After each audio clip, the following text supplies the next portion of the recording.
Do diskutojmë tani në lidhje me paqen fiskale. Me herët javën e kaluar, Ministria e Financave me pak muaj vonesë publikoi udhëzimet dhe tashmë administrata tatimore, ajo doganore, por edhe pushteti vendor, ka nisur zbatimin e paqes fiskale. Ne mëngjesisht do diskutojmë me zotin Edvin Stefani, ekspert taksash pedagog. Zot Stefani, mirë se erdhët. Nisi zyrtarisht paqja fiskale. Vonesa ka përshtypjen nuk është se përbën ndonjë problem të madh. Pritja derisa u publikuan udhëzimet? Do të ishte e mirëpritur të zbatoheshë në kohë, pasi bizneset kanë krijuar një lloj konfuzioni në lidhje me zbatimin. Kjo gjë ka sjellë për shkakun që le të themi kjo komponenti i rideklarimit të pasurive financiare duhet të ishte bërë në mars, ndërkohë që është shtyrë në qershor. Dhe kjo ka krijuar një farë konfuzioni, por kemi parasysh që kjo vazhdon deri në 2028, kështu që unë pres që paqja fiskale në kuadrin e rideklarimit të pasurive financiare do të ketë efektet më të mëdha në 2027 dhe 2028. Ndërsa për sa i përket borxhit, duhet kemi parasysh që është gjithmonë ajo momenti në të cilin ajo fash e personave të cilën duhet të përfitojnë nga falja e detyrimeve, të cilët duhet të paguajnë detyrimet dhe duhet të kapin këtë afatin e qershorit. Bëhet fjalë konkretisht për atë segment të tatim paguesve të cilët kanë njoftim me vlerësimin nga 2015 deri në 2020 dhe që përfitojnë nga pagesa 50% e detyrimit, pra vetëm në masën 50% të detyrimit, nëse bëhet brenda qershorit. Dhe kjo është një periudhë relativisht e shkurtër për të krijuar mundësinë për këtë gjë. Dhe duhet kemi parasysh që shkurtësia në kohë nuk është vetëm për efektet financiare. Shkurtësia në kohë është edhe për vënien në punë të mekanizmit. Pra, erdhi qershor, është administrata e cila duhet të merret me këto çështje, është tatim paguesi i cili duhet të kontrollojë se çfarë ka detyrimesh për të zbatuar, për të falur. Janë disa aktorë që është një mekanizëm i cili do pak kohë që të realizohet dhe pagesa. Dhe kjo është në fakt efekti kryesor i shtyrjes në kohë të marrëveshjes. Deri në 2014 mshirja do të jetë automatike, sikurse kemi diskutuar edhe më herët? Po pra, do të ketë një lloj duhet të mbajmë mend që në radh parë kemi një njoftim vlerësimi, në rreshtën e tij të parë shënohet detyrimi dhe në vijimsi shënohen gjobat e njoftimit të vlerësimit. Gjobat falen në çdo rast të çdo njoftim vlerësimi deri të printuar deri në dhjetor të 2024-s. Pra, njoftim vlerësimi i cili ka dalë le të themi në maj të 25-s, por që referohet detyrimeve të 22-shit nuk përfiton nga falja. Pra, njoftimet e vlerësimit të dalën në dhjetor të 2024. Dhe këto njoftim vlerësimi të dalën në dhjetor të 2024, deri në dhjetor të 2024, për këto falen të gjithë gjobat, por ka kushte.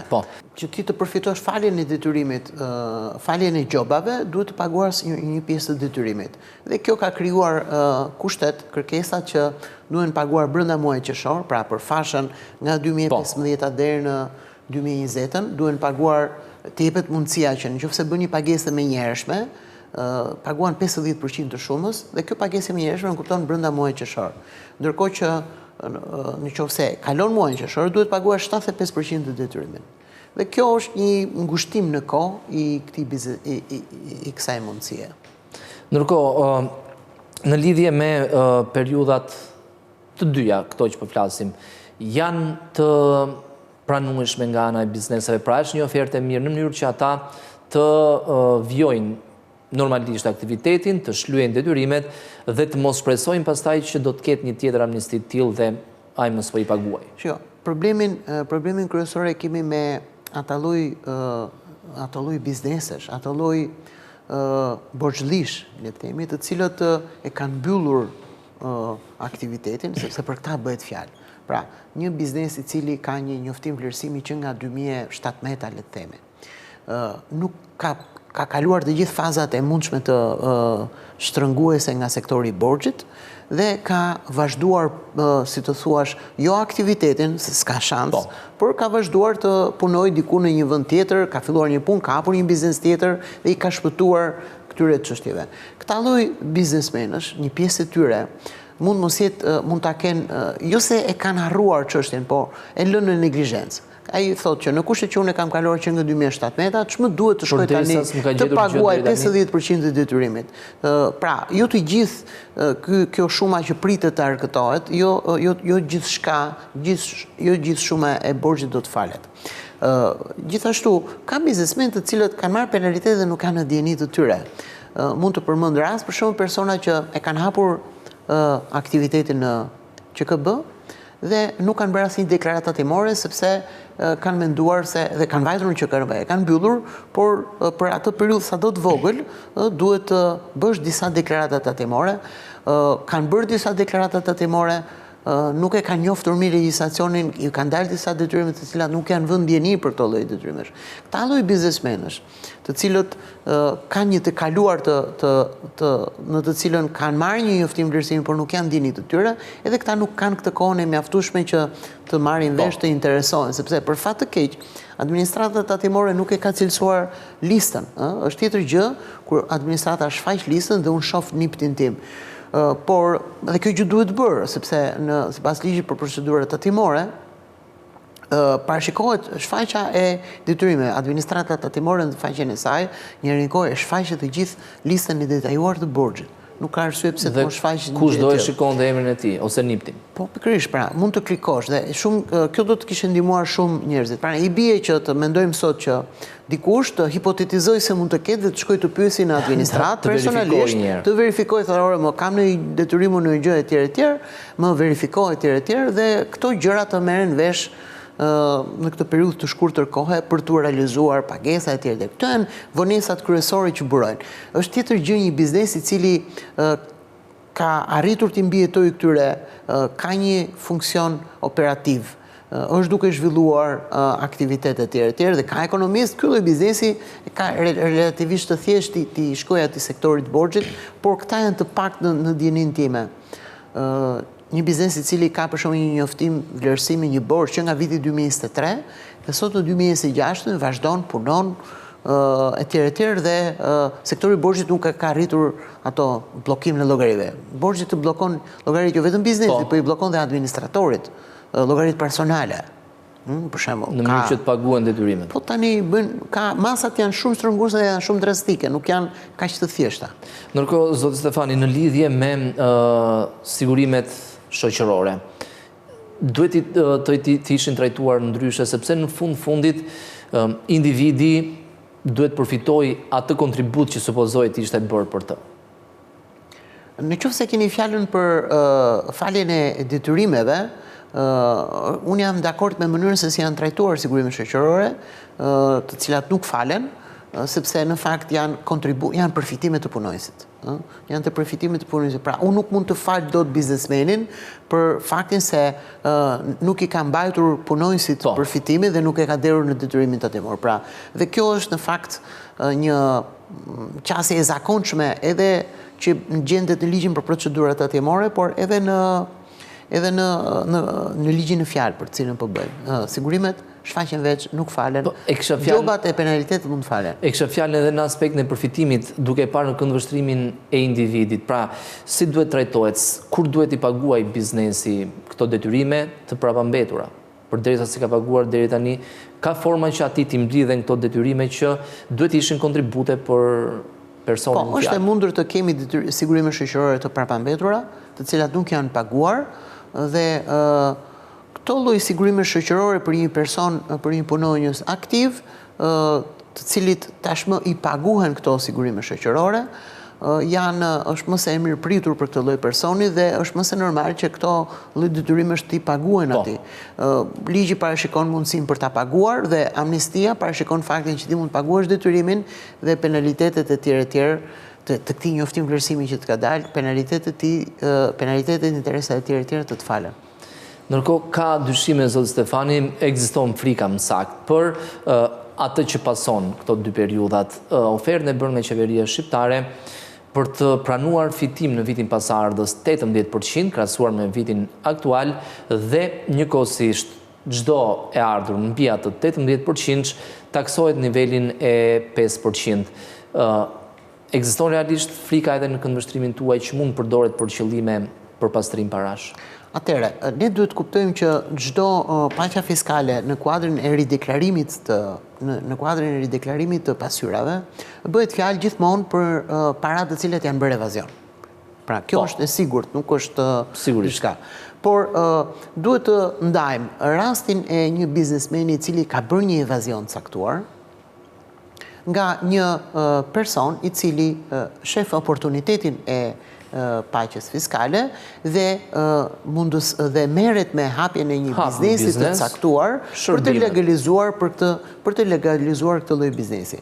Ne duhet kuptojmë që mënyra se si është ndërtuar mekanizmi që vendos një fitim të rideklaruar në një raport me fitimet të kaluara, i heq mundësinë ose më saktë ja redukton mundësinë këtij personi i cili ka bërë parat e pista në një formë të caktuar dhe duhet të krijojë biznesin shpejt e shpejt që të përfitojë nga kjo gjë. Pra ai nuk ka mundësinë të bëjë një raport midis këtyre dy parave. Gjithashtu duhet të shtojmë që në ligjin, që në nenin e parë të ligjit për rideklarimin e pasyrave financiare, për marrëveshjen e paqes fiskale, parashikohet që administrata tatimore, nëse gjykon që këto para janë të ardhura nga aktivitete të paligjshme, ai i adresohet Agjencisë së Inteligjencës Financiare. Pra administrata tatimore duhet të bëjë një gjë të tillë. Dhe administrata tatimore i ka pothuajse të plota kapacitetet për të dalluar një biznesmen i cili ka një aktivitet të caktuar, ka një adresë fikse, ka punëtor të siguruar dhe ka për shembull një llogari ortak, e cila është pikërisht referenca ku është bërë evazioni. Pra, flasim për atë pjesë të llogarisë ortak që nuk është deklaruar me diva, sepse ka dhe shumë biznesmen të cilët kanë financuar paran, por e kanë paguar këtë me deklaratat personale të ardhura. Por flasim për ata biznesmen që kanë një llogari ortak, financime personale, por që nuk janë të justifikuar me një deklaratë. Për këtë lloj biznesi, administrata e dallon kollaj, sepse llogaria ortak nuk lind sot nga hiçi. Llogaria ortak lind nga e kaluara, ka një ecuri.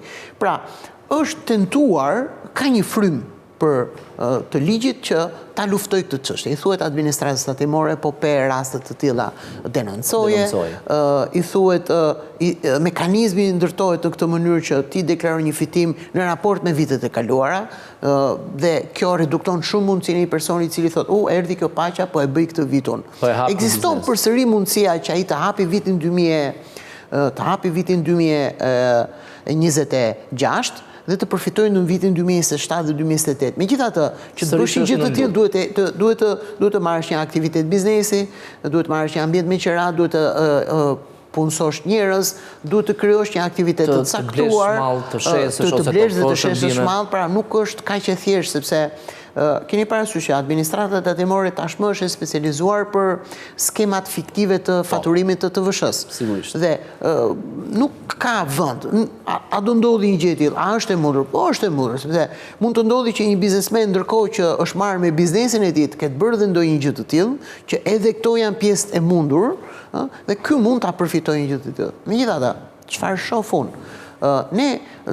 Unë jam pro në një pjesë të në një balans. Unë shoh një balans pozitive të çështjes, sepse ka gjithmonë një balans. Nuk ka asnjë perfekte, nuk ka asnjë e cila është një ligj i cili sjell vetëm përfitime të mundshme dhe shumë pak çështje të tjera. Përfitimet kryesore janë nga fakti që meqense kemi të bëjmë me një sektor ekonomik i cili ka trashëguar një evazion për arsye objektive ose subjektive, jepet mundësia këtyre bizneseve që të rideklarojnë dhe të pastrojnë figurën. Llogaria ortak është një llogari e kudogjëndur në shumicën e bizneseve tregtare. Ndërkohë që kuptohet, kjo ka dhe pasojat negative të cilët vijnë nga kjo gjë. Tani, a ja vlen të themi që meqense ekziston mundësia për këtë gjë dhe për të ndaluar të gjitha të tjerët për këtë gjë, kjo është një pyetje në fakt që është një pyetje politike, e cila unë nuk dua të jap përgjigje sepse unë do të isha pro personalisht, po pak rëndësi ka se çfarë them në këtë gjë. Unë maksimum e evidentoj faktin që sistemi siç është ndërtuar në atë mënyrë jep më pak mundësi këtyre personazheve të cilët shohin doli kjo marrëveshja, po fillojnë po i legalizojnë parat përmes kësaj. Nuk është kaq e thjeshtë. Megjithatë, duhet sigurohet administrata që nuk do të ketë një shans tjetër pas 2028, sepse një biznes i cili përfiton nga paqja fiskale pasi përfundon kjo paqe, ai i rikthehet sërish informalitetit me shpresën që do të ketë një tjetër paqe fiskale. Shiko, ne duhet të pranojmë që gjithmonë do të ketë informalitet. Nuk është se ky moment në të cilin edhe mirë i bën ekonomisë. Jo, nuk e pranojnë atë, sepse informaliteti në fakt çon paran aty ku nuk krijojnë vlerat. I vogël e kisha fjalën. Informaliteti i vogël, por sidoqoftë, për mendimin tim, në momentin që ne informaliteti nuk është gjë e mirë, unë kam këtë lloj meraku që në kushtet që neve kemi një afat të kufizuar në kohë vetëm për 2028-ën. Nuk është se nuk do të ndodhi më evazion fiskal, nuk është se nuk do të ketë më evazion fiskal, por administratat tatimore në radhë parë njerë do të ketë mundësin, mendoj unë, morale që dhe të mundur, morale e ka jo edhe në këtë moment, por e ka më të lehtë ta realizoj kontrollin e llogarisë ortak. Në përgjithësi, sot e kësaj dite, administratat tatimore nuk merret shumë me këtë çështje, sepse po humor hapet një kutia e Pandorës, të gjithë bizneset janë në këtë mënyrë dhe duhet ta zbatojmë masivisht, ka një problematik shumë të mbartur dhe të shpërndarë në shumë biznese. Evazion fiskal do të ketë gjithmonë. Por mos harrojmë diçka, që në momentin që shumë nga këto biznese do të formalizohen, pra pjesa më e madhe e bizneseve do të ketë mundësi për legalizim, për formalizim, kjo do të përbëjë një motor të mirë që edhe këto bizneset e tjera të kenë mundësi. Sepse duhet të kuptojmë që për momentin shumë biznese kanë bërë evazion edhe për faktin se e kanë pasur të pamundur të bëjnë. Ekonomia informale e ka diktuar në një farë mënyre përbën një faktor objektiv që ka diktuar këtë lloj evazioni. Kuptohet janë dhe faktorët subjektiv, të cilët do të vazhdojnë të jetë. Çdo lloj mendimi që themi që shiko tani mbaroi evazioni është në fakt i gabuar, evazion do të ketë gjithmonë. Por do të kemi formalizim të ekonomisë dhe ky lloj formalizimi do të krijojë premisat që edhe këta të tjerët të kenë më pak të mundur të bëjnë evazionin fiskal. Zoti Stefani, faleminderit që ishit në studio.